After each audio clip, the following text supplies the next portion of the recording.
Correct. Okay, we're going to go to D.C. The House Oversight and Government Reform Committee is holding a hearing right now titled "The Federal Government in the Age of Artificial Intelligence, AI, a Big Conversation." Also, there are some concerns surrounding AI. Let's take a listen to this hearing. No objection. Thank you. It won't be long before more Americans are targets of this administration. This administration has refused to follow the law, and the Republicans are failing to do actual oversight. We don't know what they're going to do with your health records and Social Security information. In fact, we don't know what they're doing. I don't think anybody does, except we know that they're breaking the law. And it is frustrating to me because I am somebody that actually believes in science.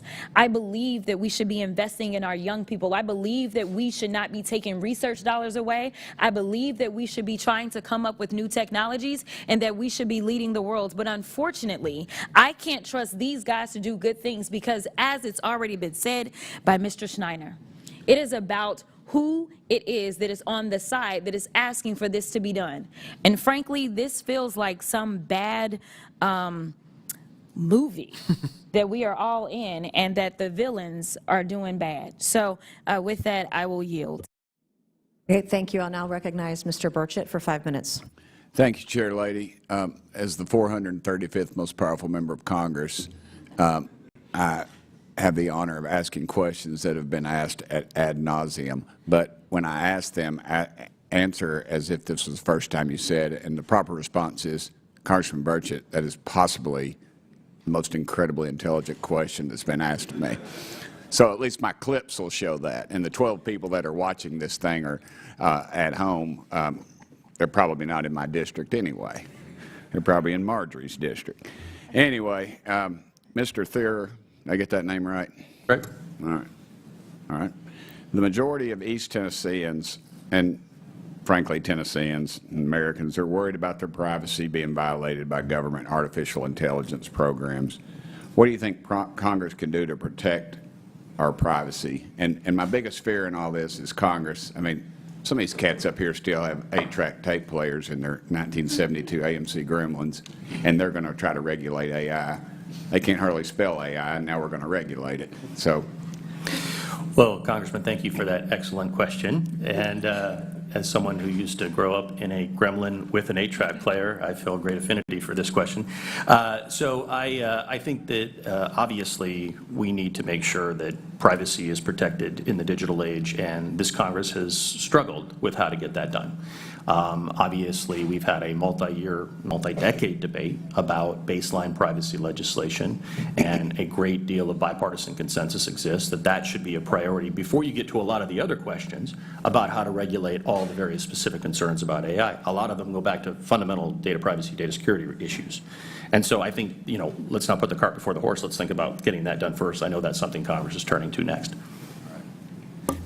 also, regards to China, how do we maintain our dominance in the AI sector?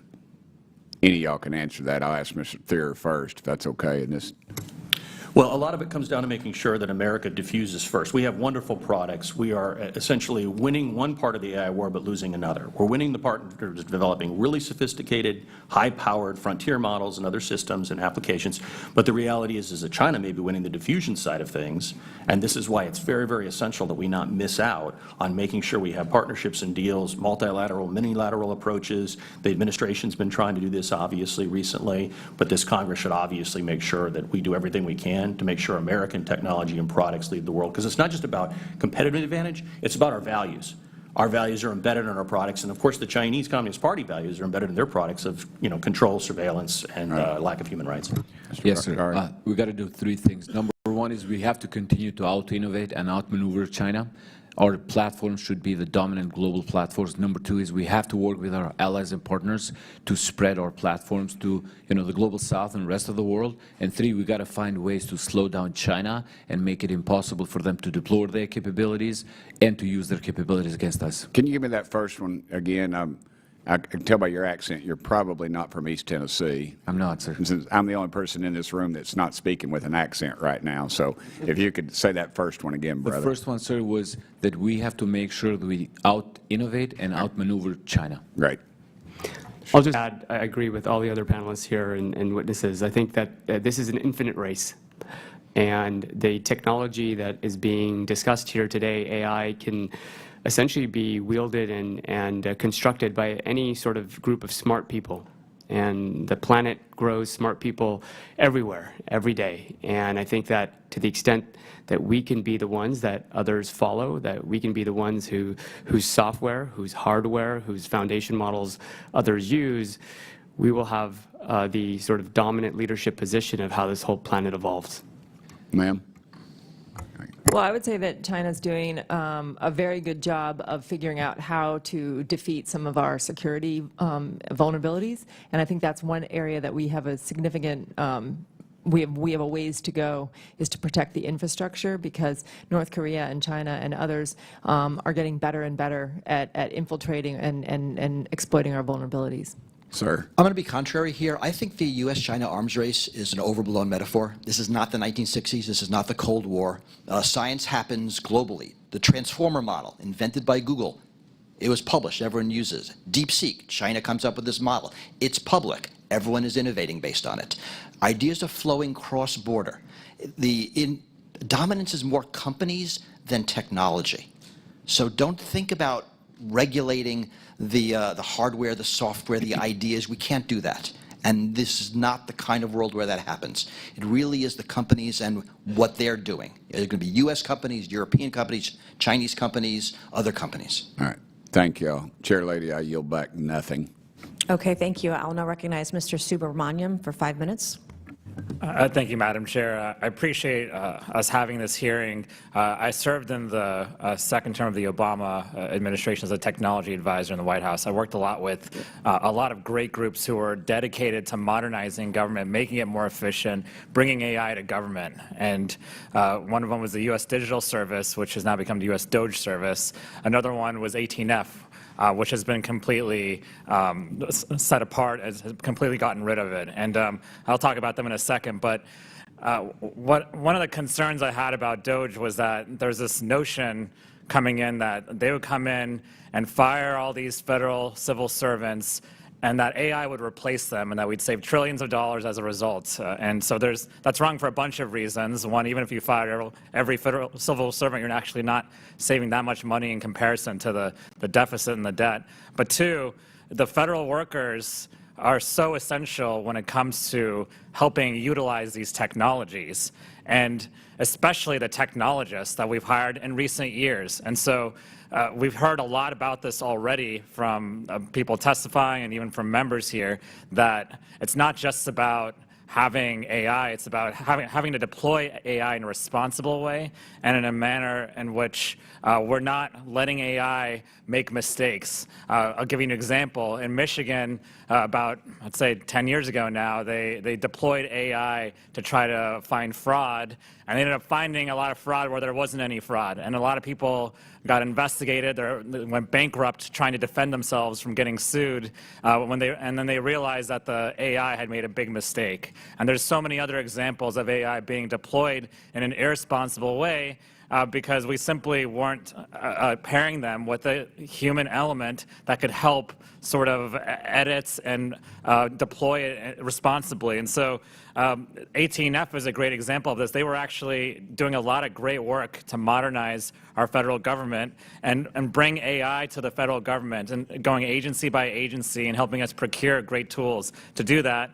And instead, they were all fired, basically. DOGE came in and fired the entire, and now we're trying to figure out how to deploy AI in government, but we're chasing away the very technologists who can come to the federal government and help us do that. And so if we want AI and modernization in government, we need the best and brightest to be coming to government, but instead what we have is a brain drain in our federal government because we're trying to quote the OMB director, put federal workers in trauma. Who wants to come and work for the federal government if the people running the federal government wants to put you in trauma? Nobody. So we're not going to attract the best and brightest technologists to help deploy AI, and we're certainly not going to have what we need to have pairing up with AI in order to deploy responsibly. And then there's a lot of other things going on that I think are bipartisan, like making sure we update our legacy systems. I was just working with air traffic control, and I think their software is Windows 95. I've talked to many others in government who do technology. They still use Cobalt. Right? They still use really antiquated technology. And so how are we supposed to deploy modern AI tools when we have these legacy systems, right?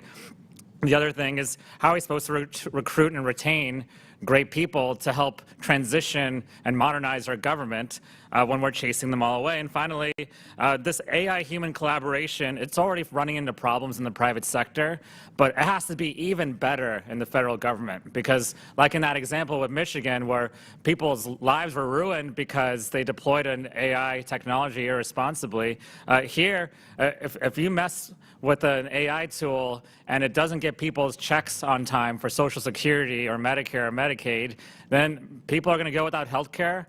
People are going to go without being able to pay their utility bills. It's going to have a terrible effect on the American people, and that's what this is really about. It's not about just deploying AI so you can say you deployed AI. It's about making sure we're deploying technology for the benefit of the American people. And so I hope we can reverse course. I hope we can work in a bipartisan way to make sure that we are taking advantage of the advances in AI, but doing so in a responsible way. I yield back.